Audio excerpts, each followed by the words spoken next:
mau melanjutkan ya pesan dari Tanah Pajajaran Anyar Eyang Prabu Siliwangi, Eyang Pemana Rasa.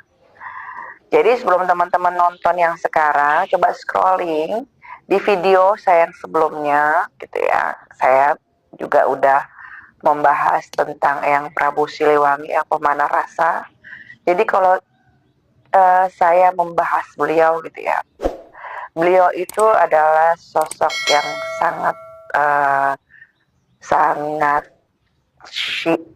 syair pujangga ucapannya dan filsafat level tertinggi. Selain Ibunda Kanjeng Ratu Pramestisari Kencana Sari Ratu Kidul.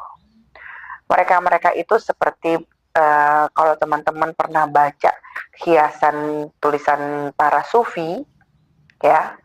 Nah, itu kan berupa tulisan. Nah, ini berupa ucapan.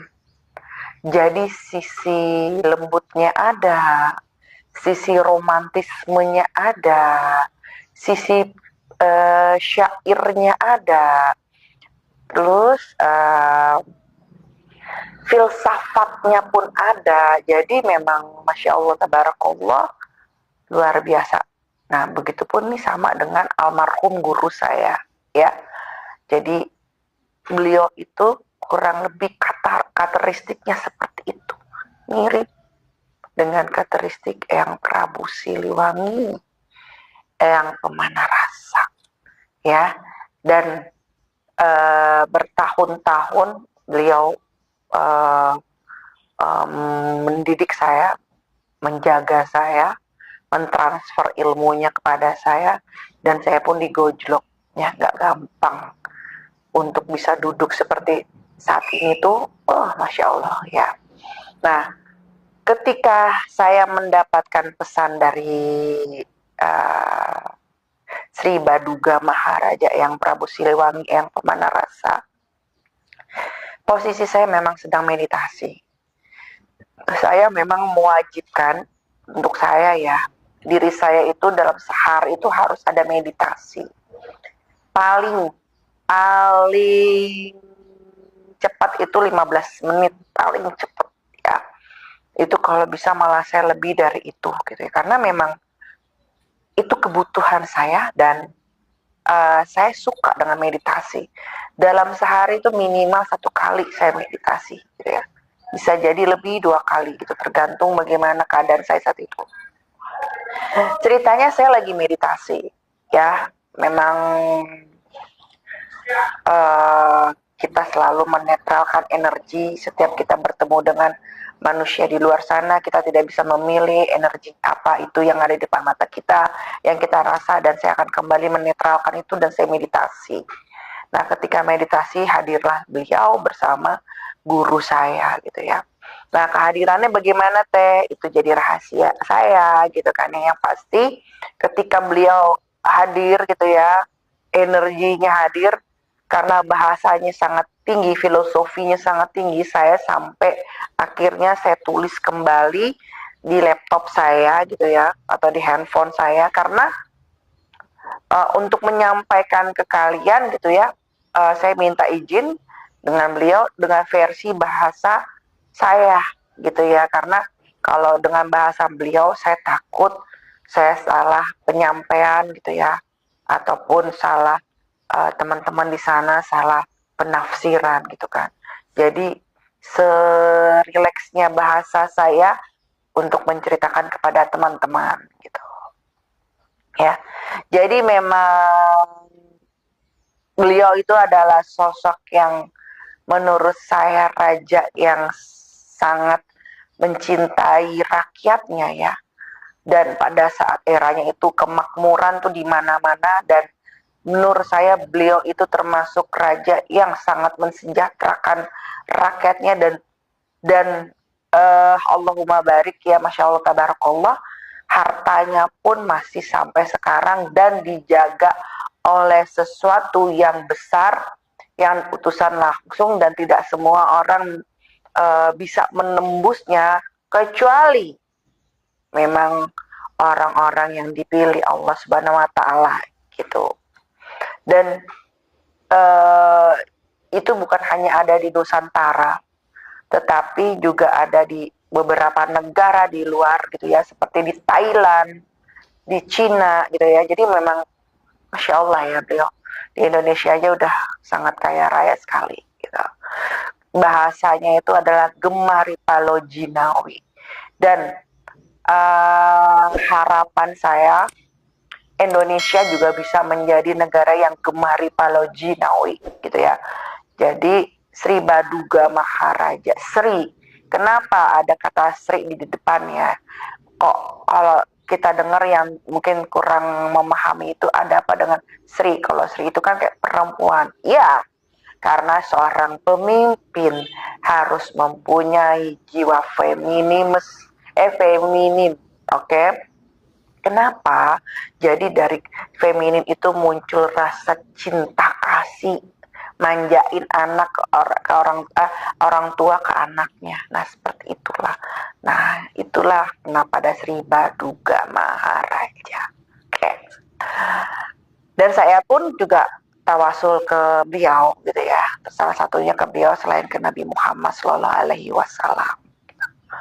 Jadi memang pesannya itu kan kalau kita ingin menghadapi sebuah peradaban baru ya, itu akan kita melewati proses alamnya, kita menemukan kesedihan, kita menemukan kebingungan, kegundahan gitu kan ya, sampai akhirnya kita akan kembali lagi kepada hakikatnya diri yang sejati, seperti itu. Nah, di cerita sebelumnya bahwa kan memang kan banyak sekali yang masuk ke email, ke DM ataupun di komen teh perang dunia ketiga ini dalam waktu dekat ini terjadi atau tidak gitu ya. Nah, saya coba untuk bertanya ya, kalau bahasa pada umumnya sekarang tuh diskusi. Jadi alhamdulillah wa syukurillah gitu ya, ruh-ruh para nabi itu mendoakan penduduk bumi ya agar itu tidak terjadi dalam waktu dekat ini seperti itu gitu ya. Kita masih bisa merayakan kehidupan yang tentram gitu. Nah, itu pun yang saya coba tanya lagi kepada beliau, tapi beliau juga mengingatkan juga kepada saya bahwa jadilah pemimpin di diri kalian sendiri gitu lah. Kenapa gitu? Ketika kalian menjadi pemimpin untuk diri kalian sendiri, otomatis kalian akan memancarkan energi yang positif untuk keluarga, teman ataupun sahabat gitu ya. Nah, tapi bukan sebagai pemimpin yang hawa nafsu, egois gitu ya, tapi sebagai pemimpin yang istiqomah dalam ibadah, istiqomah dalam kebaikan, istiqomah dalam adab, istiqomah juga dalam penghormatan kepada alam semesta. Nah, seperti itu gitu loh. Jadi itu juga salah satu pesan dari Eyang gitu ya, bahwa rakyat yang sehat itu adalah manusia yang sehat itu adalah pesan beliau itu adalah manusia yang mampu bisa selalu menyadarkan dirinya dan menjadi pemimpin dalam dirinya dan menyebarkan segala energi positif ke lingkungannya gitu. Dan kita harus tahu seorang pemimpin itu seperti apa. Seorang pemimpin harus, walaupun dia laki-laki, harus mempunyai jiwa feminin ya. Femininnya itu bukan berarti maksudnya dia jadi ngondek, enggak, tapi ya seperti rasa kasih sayang seorang ibu kepada anak-anaknya, ulas asihnya, memanjakannya, seperti itu. Nah, diperlukan lagi jiwa maskulin. Untuk apa? Ketegasan dalam menghadapi sebuah keputusan gitu. Jadi perpaduan. Nggak bisa juga pemimpin itu hanya maskulin aja, tidak bisa, takutnya menjadi pemimpin yang otoriter ya. Tidak bisa juga pemimpinnya hanya sisi feminin saja, nanti kurang ketidaktegasan dalam mengambil keputusan. Jadi memang harus balance-nya 50-50 gitu. Dan pesan dari beliau ya, dalam menghadapi memang dunia yang sedang tidak mudah, dan memang ada dan sosok yang menyeramkan itu sudah hadir di tengah di antara kita, pecahan dari Dajjal itu telah hadir di antara kita. Jadi kita harus membangun suatu kelompok kecil, yang dimana kelompok kecil itu berawal dari keluarga. Kita membangun keluarga yang sehat, ya, sehat, waras, seperti itu, ya. Jadi kita nggak perlu terlalu besar berpikir bahwa kita membangun dari sisi organisasi. Itu menurut saya terlalu jauh dan ruang lingkupnya terlalu complicated gitu, terlalu membingungkan intinya gitu. Lebih baik bangun itu dari dalam, intern, dari sisi keluarga. Bangunlah keluarga yang sehat, seperti itu gitu loh. Karena memang ini belum, pecahannya ini memang belum masuk ke Nusantara, belum masuk ke negara kita, negara Indonesia. Memang posisinya itu masih di luar, tapi bukan berarti tidak akan sampai ke Indonesia, karena kan targetnya itu bukan masalah negara, tapi masalah dunia, penguasaan dunia, dan pemberontakan atau perlawanan kepada Tuhan yang Maha Esa gitu. Dia kan mau menjadi Tuhan, ya, dengan karyanya gitu. Jadi itu pesannya beliau gitu ya, bahwa negara yang ingin negara makmur itu adalah ya memang gemah ripah lojinawi ya. Kalau kalian tidak tahu itu, silakan sekalian bisa cari gitu kan ya, itu kalian akan menemukan. Tapi kalau orang yang Sunda Wiwitan akan tahu gemah ripah lojinawi apa, bisa tulis di komentar ya gitu. Nah, itulah bahasanya beliau gitu. Dan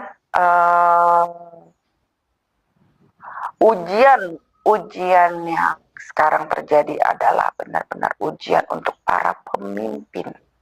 Bukan saja pemimpin negara, bukan saja pemimpin dunia, tetapi yang dinyatakan pemimpin dari beberapa kelompok manusia.